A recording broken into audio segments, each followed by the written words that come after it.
I've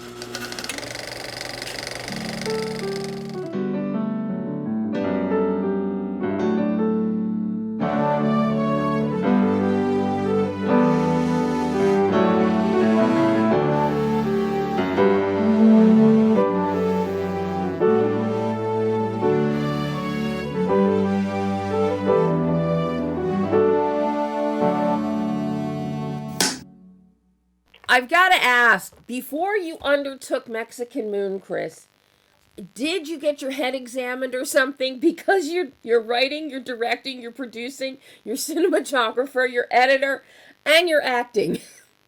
You're wearing 6 or 7 different hats. And with the skeleton crew, and then, of course, what became the pandemic, I didn't know that at the time, so I can't hang that on myself, but the other ones you can blame me for, yeah. Wow. Wow. That is pure insanity. Insanity, Chris. It really is, and I mean, to even attempt, well, of course, to be into film in any capacity, we all have to, I guess, have sort of the ability to disconnect from reality, or else we couldn't even enjoy a movie. Oh, absolutely. Absolutely. It's definitely a disconnection from reality.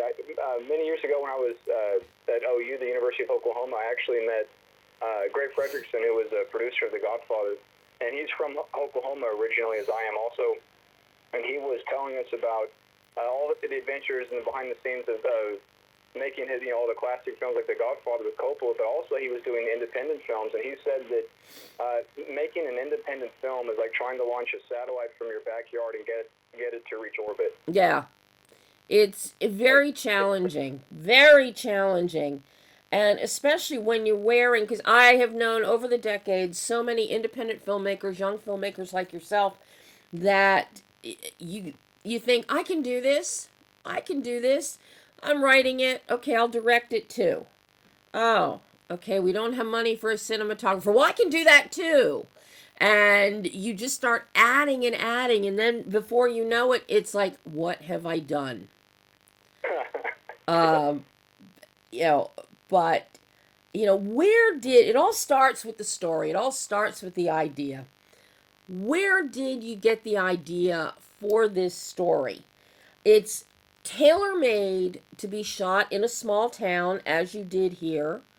Your cast is your primary cast is minimal. You have superfluous cast bouncing around, but you still keep the amount of actors manageable. Probably not as manageable as if you had about 8 more sets of hands helping you, but but still manageable. But it all starts with that script. So where did the idea arise? So originally I had a different script that I had sent to my casting director, Keena Bell Reed, and it was one that I had written when I was in college, and I didn't really understand screenwriting yet, and she kind of sent it back and politely said she didn't think that particular script was ready to be made, and she was 100% correct. And so I just have a drive to make movies, and I was ready to make a movie, so I figured, well, I got to go back to the drawing board and come up with something that I can shoot, like everything you just said, with a skeleton crew, something that will fit in locally, something that can be done out of a major city, and I can just go do it. So the story kind of came from initially just having to keep within those limitations that I knew I was going to be facing, and that then from there I reached into all the types of films that I love, like of course the Coen brothers, kind of neo-noirs and all that sort of thing, and so it just sort of, once I had my boundaries marked and I knew the limitations I'd be facing, I said within this context, these confines, what kind of story would I enjoy telling? And then from there it just became the types of stories I grew up enjoying. Well, now because you knew going in you were going to be directing this, obviously, as you were writing, were you storyboarding or shot listing or coming up with ideas for the visuals? And yeah, that's an excellent question. And the two schools of thought I've seen, of course, on the extreme ends, is somebody like Hitchcock on one end, where he knew he had enormous infrastructural support. He had a studio, he had massive crews and all that. So he's very famous, of course, for detailing down to the camera moves, the exact frame Yep. rate of each lens. He would have it all storyboarded. And I mentioned the Coen brothers. Circling back to them, I've been told their process is fairly similar. That they know before they even show up to set exactly what lens they're going to be using, what the shot's going to be. But then the other end is extreme. Is almost that cinema verite style from the 60s and all that, where somebody would just basically have a heart to do a project. They pick up a 16 millimeter camera and they just go. Mm-hmm. And so my style for this film was far more the latter. I basically had a fairly compact camera setup, and so because I knew I didn't have that infrastructural support and a large crew and studio and all that, there was no way in advance I really could visualize in terms of a storyboard. And I knew, of course, I'm going to need a wide shot. I'm going to move in for coverage, and I knew the basics. And I had some kind of mental pictures of what I would like certain shots to look like. But beyond that, until I actually got in that moment, and I was looking at the monitor, and I had no idea what a shot would be from shot to shot until I actually sat down to frame it up. Mm-hmm. Now, because you were also editing, did that influence any of your shot decisions as you were filming? Were you doing any kind of editing in your head, or even as you'd get dailies in, or start to do some kind of editorial process, or did you just not even think about editing until everything was in the can? I tried not to think a whole lot about editing until it was in the can. One thing is I was a little more relaxed in terms of labeling my shots and that sort of thing. If I knew I was going to hand all the footage off to another editor, then of course I would have to be very careful about making sure everything is all the metadata and all the shots are labeled for them. But so it made me a little more relaxed knowing that I would know my footage forwards and backwards because I shot it and I've been kind of living with that footage. So I was more relaxed. But it really also it did inform a little bit of how I shot because I was more open to just kind of letting the camera roll and trying out things I normally wouldn't if I knew another editor was going to look at my coverage and say, well, this guy doesn't have the coverage I need to make this scene work. And so it did make me a little more adventurous and more relaxed in my coverage. Now, what were you shooting with here? What camera and what kind of lenses were you using? So the primary camera was a Blackmagic Pocket 6K. Which is a tremendous little piece of kit. It's incredibly light. It's about, I think, a little under 2 pounds for the body only. And I was using for most of it, just a still DSLR lens and a 28 to 70 millimeter range on a Super 35 format. And it really, though, as light as that camera was, the image is really spectacular. It shoots a 12-bit 6K raw image that's effectively. There's a lot of debate, of course, but I think it's right up there with the Reds. I wouldn't put it with an Alexa. I think would beat it, but I think it's definitely will go toe-to-toe with any of the really expensive Red cameras. And we had some B-roll on a Red Helium as an 8K camera, so we had some B-roll on a Red Helium, but mostly the Blackmagic 6K. Yeah, I'm a big fan of Blackmagic. I really like the stuff they've come up with. This is the first thing I've seen that was shot in 6K with a Blackmagic. And it looks really good, Chris. It really does look good. But now how does that do with lighting? Because so much of this is quote unquote at night. So, what kind of lighting package did you then have to bring in, or were you shooting day for night? So, talk to me about the lighting issue here.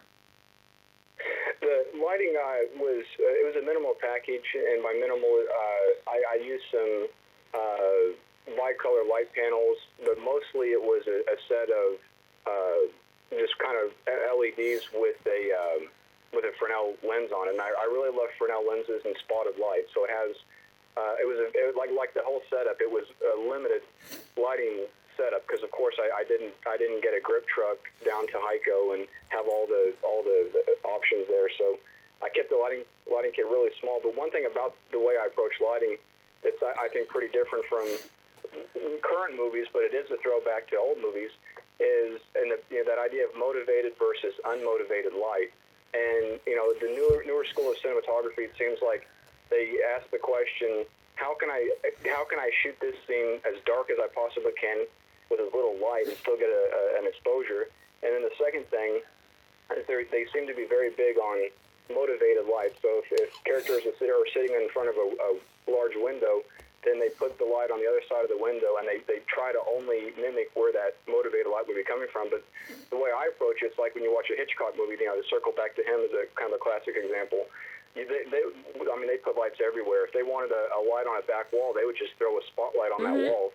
And they didn't care if it's motivated or not. They just were building depth and dimension through lighting, and they just would, almost like a stage play, and they would just throw light everywhere. And that's more how I approach lighting. So when you watch, there's the scene where Sonny's in the alley and the deputy approaches him, you'll see just a big random spotlight on that brick wall. Mm-hmm. And so a more modern cinematographer would probably be rolling their eyes at that, saying, well, why does this guy have a giant Fresnel spotted light on that wall? But that's because I love classic films so much, and they were so heavy in their use of spotted light, hard light, and then also unmotivated light.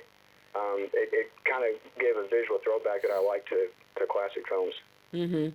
Well, what this also does, because of the amount of night that you also have happening here, you get a very theatrical sensibility, a very stage play sensibility to this with this particular technique of lighting that you're using, and it directs the eye and the focus in many respects. So it's quite interesting with this particular story, especially with night. Were you actually shooting this much at night? Yes, and so as far as the day for night question, I can't recall 100%. I'm pretty sure if it's at night, I think that's all at night. So yeah, I don't think I didn't shoot the day for night technique. I don't think in this particular one. Mm-hmm. Well, you've got some really nice little things happening there. You have a lot of interesting transitional images, such as the rivets on the airstream, the rain. A lot of little bits and snippets that get put in. What was your thought process in including all of those once you got into the editorial stage? Because you have a lot of cut to black, come back from black, cut to black, come back from black. There's a lot of that. And then you've got these little transitional, as I said, the airstream, little panels with the little rivets on it, or part of the sign that says airstream on it. And these are little details, and I'm curious your thought process behind incorporating them. As far as the airstream, it's a couple of reasons for it. One is the very first kind of professional piece that I produced was a music video, and we filmed it in Dallas, and we had a classic airstream trailer was our main set that we used for that music video. And so I loved so much about how the way it came out. I love the look of it, and as both of you I know can appreciate, I love all things retro and classic and vintage, and so it was a throwback to my very first professional piece that I had produced with the airstream. But then all those little inserts and all that you're mentioning, a lot of it did come to the editing rhythm when I got to edit the film, and I started putting music to it, and then I started really cutting very much to the music. And one place in particular where Sonny goes to he decides he's going to go all in and take the money. So you see at the very end of that sequence where he's digging the money up out of the false grave, and you see the cuts back and forth between the cross that's marking the fake grave and then Sonny, but the final 3 or 4 cuts are all to the music. And so a lot of that, the B-roll was cut directly to the music to that degree, and then other was just the rhythm of the music I really felt kind of the music, and I thought, well, I need to get some kind of shot in here to keep that rhythm going with the music. So that the music did inform the edit a lot with those inserts. Well, talk to me about the music. Did you get a composer to compose this? Did you use stock, available free the free music that's out there in the public domain that saves you on these low budget, no budget, micro budget films? What were your considerations, and how did you go about securing the music that you did?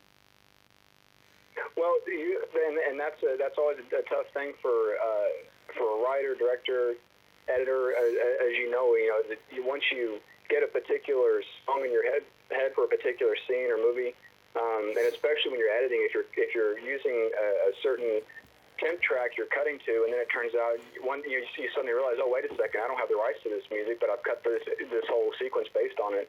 And fortunately, in our case, we were able to go to Music Bed Licensing in Fort Worth, Texas, and I found out that their office is like a, I don't know, 3/4 of a mile from where I live, but they were tremendous in helping us secure, professionally composed and mixed and recorded music. So all the music is licensed through Music Bed Licensing. And then another big win we had was Johnny Cash. That's an authentic Johnny Cash song in the film. It sure is. And so, yeah, and I was just so thrilled that we were able. I figured there's no way I could license a Johnny Cash song, but we were able to do that affordably. And then we got Margaret Lewis, also as a native of Texas, and she's a classic country singer that. She's not quite, of course, she's not the recognizable names of a lot of them, but somehow her song is a continuing motif throughout the film because I really felt it captured sort of the angst and the vibe of a little, West Texas town in 1980. Mm-hmm. So, with all of the technical aspects and the actual filming itself that you're worrying about, how did that impact, if at all, how did it impact your work with your actors and directing the actors?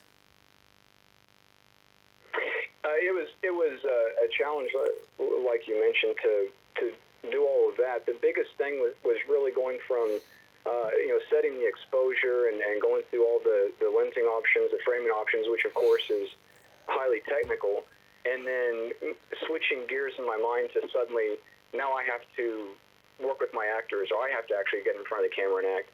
And the biggest challenge was switching gears from that the left brain technical part of my thinking to the more abstract side and having to do it just back and forth constantly. So, but that being said, with cast, my limited experience, because this is only my second film, but if you get the right actors in the right spot and get everybody basically on the right seat in the bus, then you're really making small adjustments like a giant ship. You're making little bitty adjustments here and there to kind of keep things on course. But if you really get a great cast that's in the right spot, which I was fortunate enough to have, they really direct themselves for the most part, and they're skilled enough and they're in the right parts that you can sort of just make those little adjustments. So it shouldn't, at least in my experience, I don't have to get super hands-on where I'm saying, okay, now turn your head left, now turn your head, you know what I mean? I don't kind of have to get to that level of directing with them. Well, the big question, though, is how well did actor Chris take direction from director Chris? Was he compliant? Or, was director Chris, really just a taskmaster with actor Chris? It's a little schizophrenic, isn't it?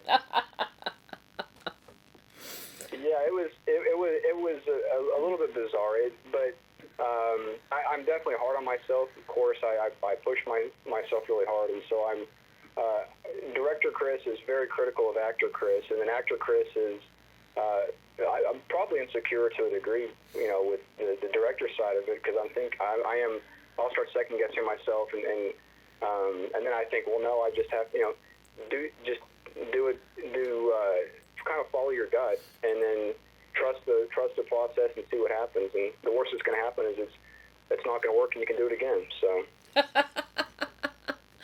Well, not always can you do it again. But that's for sure. And I tell you, that's the beauty of digital cinema and cameras, and then a small crew, because that's what's so amazing. Back in the day, even in the 90s, of course, doing something like this would have just been, as you know, a complete impossibility, because you had to have the giant changing bags for the film that looked like body bags. You had to have the film loader. You had to have, just all and the focus, puller, which we had someone helping with focus, but there was just so much that went into production in the past with film. And then, of course, editing, and then all the audio mixing, and they were using those magnetic magnetic tape and Yep. reel to reel, and so yeah, in that environment, when whatever you get's what you get with a low budget, because you're talking thousands and thousands of dollars and lots of manpower to go set all that stuff back up. But with digital cinema, it's just unbelievable the options you have with being able to do multiple takes, to go back and reshoot things, and in a way that you never could have with older technology. Now, you shot this during the pandemic last year? Apparently so. That's how it worked out. Yeah. So Initially it was. So how did that impact you with lockdowns and things like that?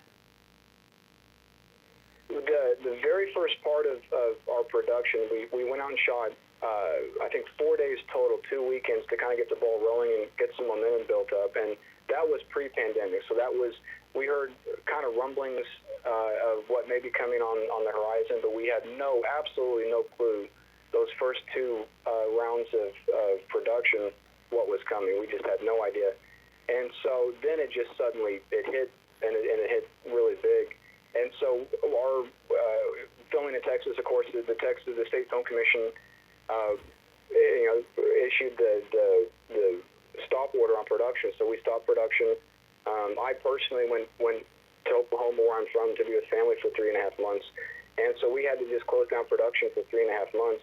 And then gradually, I was in communication with the Film Commission the whole time, and kind of getting feedback on when we might be able to go back. And because we were such a small crew, and we seldom had more than 2 or 3 actors at any given time on set, and we were kind of out of the way in a small town, so that was to our advantage, and the state allowing us to go back with the correct protocols and resume production. But so after 3.5 months, we were able to go back and start some of the crew that was on the first part didn't come back for the second part, though, because they were, even though we were following the guidelines, but they were just really kind of scared of the situation, understandably. So I had to find some new help for that post quarantine round of filming. Oh my God! But it was a challenge, of course. Yeah, definitely. Well, because this is a quick turnaround, because this is going to be available on Amazon Prime come June 1. So you've essentially got a turnaround here of shooting, editing, post, everything in less than a year. So I'm curious, when did you get into editing after you finished all of the shooting, the post, the pre-lockdown and the post-lockdown? When did you get into editing, and how long was that editing process? The editing process was, I'd say, approximately 5-6 months, and one thing I would do is I would kind of do a rough assemble of the dailies of the footage as I would get back to my computer, and I would start offloading the footage, and I would just dive in and start doing a rough cut of a lot of the scenes as I went. And so that definitely sped up the process in terms of the post-production side of it, with getting a lot of the rough assemble done during shooting. But it also helped me to know what was working, what wasn't working, and then be able to go back and correct it, which is something I don't know. That's how it's worked for me, having that latitude to be able to film in small chunks and then go back and examine it.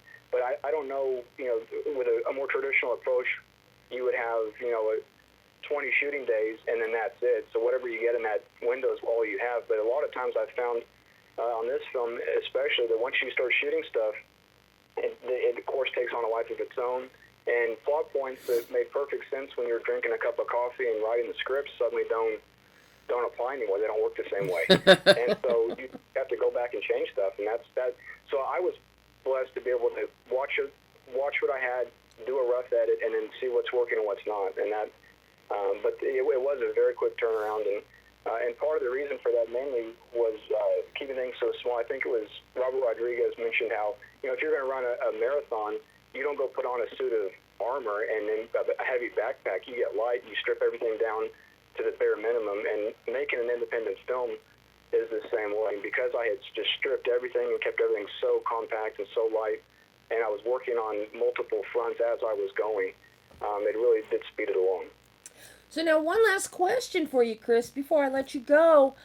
What did you learn, because this is your second feature, what did you learn about yourself as a filmmaker in making Mexican Moon that you can now and will hopefully take forward into your future productions? The simplest answer probably would just be never give up. Just keep going. And so that's something with I kind of heard that anyway. But going through all that we went through, just with the normal struggles of making a film, but in addition with the pandemic, just keep going, and of course in a responsible way. But just really, I hope I can do it a third time, and I can kind of see how. Daniel Day-Lewis as an actor, when he retired, a lot of people were saying they don't get it, but just this microscopic version of my taste of it on just 2 films, and I can say he probably retired because he's tired. Yeah. It's just absolutely draining. So into the next film, I'm definitely more. I'm going to pace myself maybe a little bit more and try to give myself more of a breather, because it is absolutely exhausting, as you know. And so I hope I can continue to persist and not give up, but then also give those breaks to myself. And because if I don't, then I'm going to just wear out. I may make 3 or 4 films, and then just that's all I got in me. So. Well, I hope that part of what you do means lessening some of the hats you're wearing. That will take a big burden off you and make it easier to run the race. Exactly right. And this particular film, it was providential, I think, how it all worked out, doing it the way we did it. But it's definitely not normative. And moving forward, I'm hoping it's not the permanent blueprint for how I make a film. It worked beautifully for this one, but yeah, you're right. For once down the line, I hope I can do a more traditional approach. And besides, you've got to have people to yell at when you're frustrated. Other than myself, right? That's just it. It doesn't work to yell at yourself. Yes, it's not as satisfying, is it? No, you got to have other people to yell at, Chris. If for no other reason, you need a bigger budget, you need to get better funding, and, hire more people so you can yell and vent. And then most importantly, have people to yell at. Yes, exactly right. And that probably is a big stress reliever that would help you decompress after a long day of shooting. I'm old, wise, and well preserved. I've learned these things. Well, that's great advice. Oh, Chris, this has been so much fun. I hope I get to talk to you again in the future with your next project. I hope so as well, and you've been wonderful. Thank you so much for the opportunity.